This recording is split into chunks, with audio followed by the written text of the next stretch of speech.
సిపిఐలో చిచ్చు రాజుకుంది. సహజంగా క్రమశిక్షణతో ఉంటారనుకున్న కమ్యూనిస్టుల్లో కూడా కుర్చీలాట సాగుతోంది. ఆంధ్రప్రదేశ్ రాష్ట్ర కార్యదర్శి హోదా కోసం గట్టి పోరే నడుస్తుంది. దాంతో చివరికి మహాసభలు జరిపి మహాసభల్లో కొత్త కార్యదర్శిని ఎన్నుకోలేక సిపిఐ నేతలు చేతులు తేయాల్సి వచ్చింది. కొత్త కార్యదర్శి ఎన్నిక వ్యవహారాన్ని వాయిదా వేసుకోవాల్సిన పరిస్థితి దాపురించింది. ఇదొక ఆశ్చర్యకరమైనటువంటి విషయం. ఎందుకంటే సిపిఐ లాంటి కమ్యూనిస్ట్ పార్టీల్లో ప్రతి 3 ఏళ్లకు ఒకసారి మహాసభలు జరపడం, మహాసభల్లో కొత్త కార్యవర్గాన్ని ఎన్నుకోవడం, కొత్త నాయకత్వం ఆధ్వర్యంలో పార్టీ కార్యక్రమాలని ముందుకు తీసుకెళ్ళడం సహజంగా జరిగేటువంటి విషయం. చాలా కాలంగా నాయకత్వ ఎన్నిక, ఎంపిక అన్నీ ఏకగ్రీవం వైపు మళ్ళుతూ ఉంటాయి. కానీ ఈసారి అందుకు భిన్నమైనటువంటి వాతావరణం కనిపించింది. ఏకంగా ఒంగోలులో జరిగినటువంటి మహాసభల్లో కొత్త కార్యదర్శిగా ఎవరుండాలి అన్న దాని మీద వేదికెక్కి రచ్చ చేసుకునేటంత వరకు వెళ్ళింది. నినాదాలు ఇచ్చుకునేటంత స్థాయికి చేరింది. పలానా ఆయన కార్యదర్శి ఉండాలని కొంతమంది, కాదు ఈయనే ఉండాలని మరికొంతమంది, ఒకరి మీద ఒకరు పోటీగా నినాదాలు ఇచ్చుకుంటూ వేదికెక్కి నానా రకాలుగా రచ్చ చేసుకోవడంతో చివరికి సీనియర్ నేతలు కూడా ఏం చేయలేనటువంటి స్థితి దాపురించింది. జాతీయ కార్యవర్గ సభ్యుడిగా ఉన్న కె నారాయణ, పార్టీ రాష్ట్ర కార్యదర్శిగా 3 దశపాలుగా పనిచేసినటువంటి రామకృష్ణ ఇద్దరు కూడా ఈ వ్యవహారాన్ని చక్కదిద్దలేక చేతులెత్తేయాల్సినటువంటి పరిస్థితి దాపురించింది. సిపిఐ కొత్త రాష్ట్ర కార్యదర్శిగా ముప్పాళ్ల నాగేశ్వరరావుని నియమించాలి అని నారాయణ సహా పలువురు భావించారు. కానీ నారాయణ లాంటి వాళ్ళ నిర్ణయానికి సిపిఐ రాష్ట్ర నాయకత్వంలో వ్యతిరేకత వచ్చింది.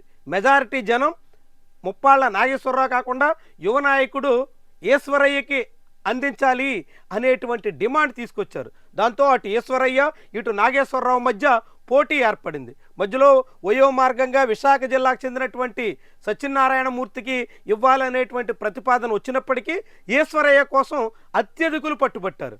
దాంతో సిపిఐ మహాసభ రచ్చరచ్చగా మారింది. అయితే ఇంత పెద్ద వివాదానికి, ఇలాంటి చిచ్చు రాజుకోవడానికి, రాష్ట్ర కార్యదర్శి హోదా కోసం ఎంత రణరంగం జరగడానికి అసలు కారణం సిపిఐలో కూడా కుల సమస్య పెరుగుతుందా అనే అభిప్రాయం బలపడుతుంది. ఇప్పుడు ప్రస్తుతం సిపిఐ రాష్ట్ర కార్యదర్శిగా బీసీ కులానికి చెందినటువంటి రామకృష్ణ ఉన్నారు. కానీ రామకృష్ణ పూర్తిగా కమ్మ నాయకులకు అనుకూలంగా ఉంటారు, కమ్మ కులస్తులు చెప్పిన రీతిలో సాగుతారు.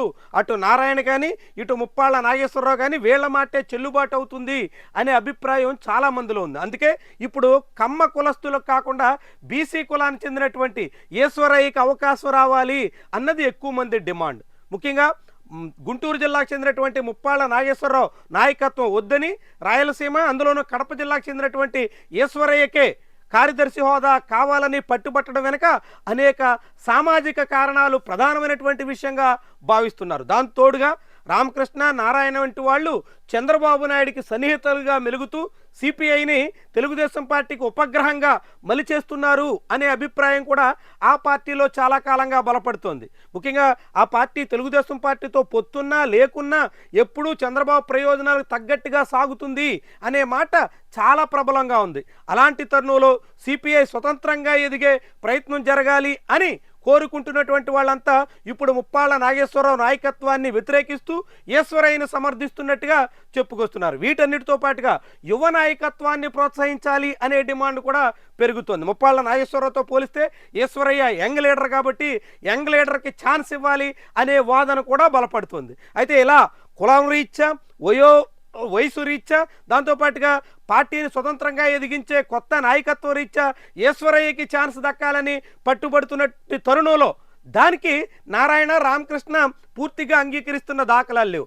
ఇదే సిపిఐలో ఇప్పుడు చిచ్చు రాజుకోవడానికి అసలు కారణంగా మారింది. రాష్ట్ర కార్యదర్శిని కూడా ఎన్నుకోలేనటువంటి స్థితికి వచ్చింది. రాష్ట్ర కార్యదర్శి ఎన్నిక పూర్తి కాకుండానే ఇప్పుడు జాతీయ మహాసభలకు వెళ్లాల్సిన పరిస్థితి దాపురించింది. జాతీయ మహాసభల తర్వాత మళ్ళీ రాష్ట్ర కార్యదర్శి ఎన్నికకు పూనుకుంటాం అని చేసినటువంటి ప్రకటనతో ఆ తర్వాత ఎలాంటి పరిణామాలు ఉంటాయన్నది ఇప్పుడు ఆసక్తిని రాజేస్తుంది. సిపిఐలో ఇది కొత్త సమస్యగా మారబోతున్నట్టు స్పష్టమవుతోంది.